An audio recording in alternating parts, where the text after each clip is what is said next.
Splash daily में आपका स्वागत है। वह चैनल जहां हम आपकी पसंदीदा फिल्मों की कहानी, विषय वस्तु और पात्रों की समीक्षा और विश्लेषण करते हैं।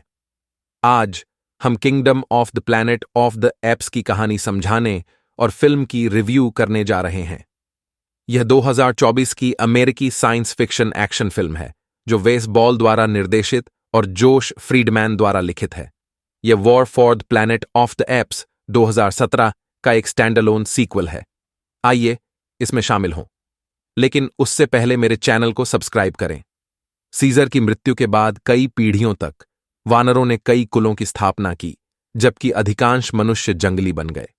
नोआ, बाज कला का अभ्यास करने वाले कबीले का एक चिंपैंजी, अपने दोस्तों अनाया और सूना के साथ ईगल अंडे इकट्ठा करके एक वयस्क समारोह की तैयारी करता है। हालांकि एक मानव सफाई कर्मी नोआ का घर तक पीछा करता है और भागने से पहले हाथापाई के दौरान अनजाने में उसका अंडा फोड़ देता है। प्रतिस्थापन अंडे की खोज करते समय नोआ का सामना बिजली के हथियारों का उपयोग करने वाले बंदर हमलावरों के एक समूह से होता है। जैसे ही नोआ उनसे छिपता है, वानर उसके घोड़े के पीछे पीछे उसके कबीले तक पहुंच जाते हैं।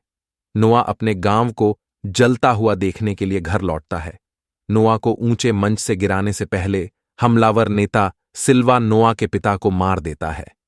मृत अवस्था में छोड़कर नोआ जागता है और उसे पता चलता है कि उसके कबीले का अपहरण कर लिया गया है। वह अपने पिता को दफना देता है और अपने वंश को बचाने के लिए निकल पड़ता है। अपनी यात्रा में वह राका, एक औरंगुटान से जुड़ जाता है जो नोआ को सीजर की शिक्षाओं के बारे में बताता है। वानरों ने नोटिस किया कि मानव खोजी उनका पीछा कर रहे हैं। राका उसे नोवा नाम देते हुए भोजन और एक कंबल प्रदान करती है। जब तीनों का सामना जंगली मनुष्यों के एक समूह से होता है तो सिल्वा के हमलावर अचानक हमला कर देते हैं। नोआ और राका ने नोवा को बचाया, जो आश्चर्यचकित होकर बोल सकता है। वह बताती है कि उसका नाम मीनई है और हमलावर नोआ के कबीले को एक पुरानी मानव तिजोरी के बाहर समुद्र तट पर एक बस्ती में ले गए। जैसे ही वे बस्ती की ओर जाते हुए एक पुल को पार करते हैं, सिल्वा उन पर घात लगाकर हमला कर देती है। आगामी लड़ाई में राका मीनई को डूबने से बचाता है, लेकिन तेज लहरों में बह जाता है। नोआ और मीनई को पकड़ लिया गया और वानरों की बस्ती में ले जाया गया। नोआ अपने कबीले के साथ फिर से जुड़ जाता है और उसे वानरों के स्वयंभू राजा प्रॉक्सिमस सीजर से मिलवाया जाता है।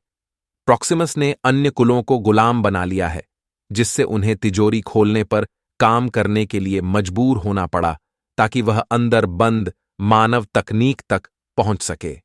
प्रॉक्सिमस नोआ को मीनई और ट्रेवथन, एक मानव कैदी के साथ रात्रि भोज पर आमंत्रित करता है, जो प्रॉक्सिमस को पुरानी मानव दुनिया के बारे में सिखा रहा है।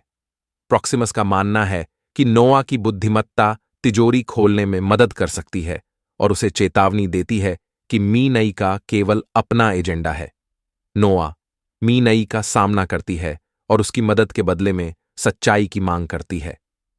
मीनई ने तिजोरी के छिपे हुए प्रवेश द्वार के बारे में जानकारी का खुलासा किया और कहा कि मानवता के लिए भाषण बहाल करने में सक्षम एक रहस्यमय पुस्तक अंदर है। प्रॉक्सिमस की बस्ती को नष्ट करने और अपने कबीले को घर वापस ले जाने की उम्मीद में नोआ उसे तिजोरी में प्रवेश करने में मदद करने के लिए सहमत हो गई। नोआ, मीनई, सूना और अनाया गुप्त रूप से बस्ती के चारों ओर बने बांध के चारों ओर विस्फोटक लगाते हैं। ट्रेवथन उन्हें पकड़ लेता है और प्रॉक्सिमस को चेतावनी देने का इरादा रखता है, लेकिन मीनई उसे मार देता है। समूह तिजोरी में प्रवेश करता है, जो एक सैन्य बंकर है जिसमें हथियारों का भंडार और मीनई की पुस्तक है, जो वास्तव में एक उपग्रह के लिए एक गूढ़ रहस्य है। वानर पुरानी चित्र पुस्तकों की खोज करते हैं, जिनमें मनुष्यों को एक समय की प्रमुख प्रजाति के रूप में दर्शाया गया है और एक चिड़ियाघर में पिंजरों में बंद वानर हैं। जैसे ही समूह बंकर से बाहर निकलता है, उनका सामना प्रॉक्सिमस और उसके जनजाति से होता है। प्रॉक्सिमस के एक वानर ने सूना को मारने की धमकी दी, लेकिन मीनई ने उसे मिली बंदूक से उसे मार डाला। प्रॉक्सिमस मीनई से कहता है कि अगर वह उसे बताए कि अन्य हथियार कहाँ हैं तो वह जा सकती है। मीनई ने मना कर दिया और विस्फोटकों को चालू कर दिया, जिससे बंकर अंदर वानरों से भर गया। मीनई बस्ती से भाग जाती है, जबकि वानर बंकर के माध्यम से ऊंची जमीन पर चढ़ जाते हैं। सिल्वा नोआ का पीछा करता है, लेकिन नोआ उसे फंसा लेता है और डुबा देता है। नोआ अपने कबीले के साथ बंकर से भाग जाता है, लेकिन प्रॉक्सिमस उस पर हमला करता है। नोआ अपने कबीले का नेतृत्व करते हुए अपने ईगल्स को प्रॉक्सिमस पर हमला करने के लिए बुलाता है और उसे एक चट्टान से समुद्र में गिरा देता है। जैसे ही नोआ का कबीला अपने घर का पुनर्निर्माण करने के लिए लौटता है, मीनई नोआ को विदाई देने के लिए आती है। वह बताती हैं कि मनुष्य एक और मौके के हकदार हैं, क्योंकि वे एक समय प्रमुख प्रजाति थे।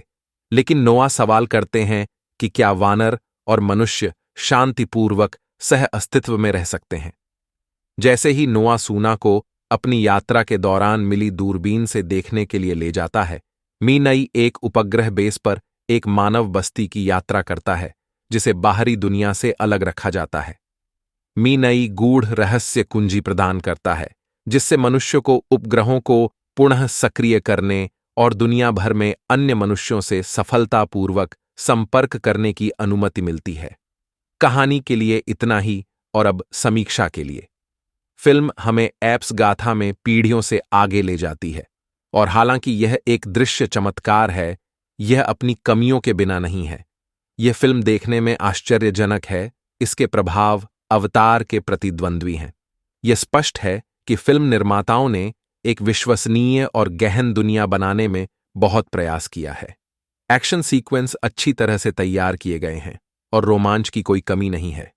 हालांकि कुछ आलोचकों का मानना है कि अपनी तकनीकी क्षमता के बावजूद kingdom war for the planet of the apps की भावनात्मक ऊंचाइयों तक नहीं पहुंच पाता है। प्रदर्शन दमदार हैं और नए पात्र दिलचस्प हैं। फिर भी फिल्म कभी कभी सीजर की विरासत और इन नए चेहरों के परिचय के बीच अपनी कहानी को संतुलित करने के लिए संघर्ष करती है।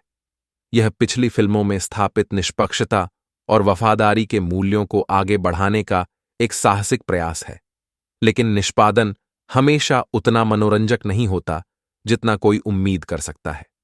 निर्देशन के मामले में जब विश्व निर्माण और एक्शन की बात आती है, तो वेस बॉल निश्चित रूप से अपना ए गेम लेकर आए हैं, लेकिन कुछ दर्शकों को गति असमान लग सकती है और कहानी महत्वाकांक्षी होते हुए भी कभी कभी थोड़ी अस्पष्ट लग सकती है। संक्षेप में कहें तो kingdom on off the planet on off the apps एक ऐसी फ्रेंचाइजी को विकसित करने का एक सराहनीय प्रयास है जो दशकों से चली आ रही है। यह एक ठोस प्रविष्टियान है जो श्रृंखला के लिए एक आशाजनक भविष्य की ओर इशारा करती है। हालांकि यह सबसे मजबूत अध्याय नहीं हो सकता है, लेकिन इसके तमाशे और प्रकृति के साथ हमारे सह अस्तित्व के बारे में जो सवाल उठते हैं, उन्हें देखने के लिए यह निश्चित रूप से देखने लायक है। यह kingdom of the planet of the apps पर मेरी राय है।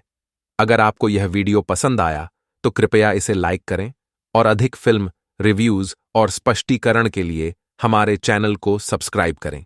इसके अलावा हमें कमेंट्स में बताएं आपने kingdom of the planet of the apps के बारे में क्या सोचा और आप हमें कौन सी अन्य फिल्में बताना चाहते हैं। देखने के लिए धन्यवाद और मैं आपको अगले वीडियो में देखूंगा।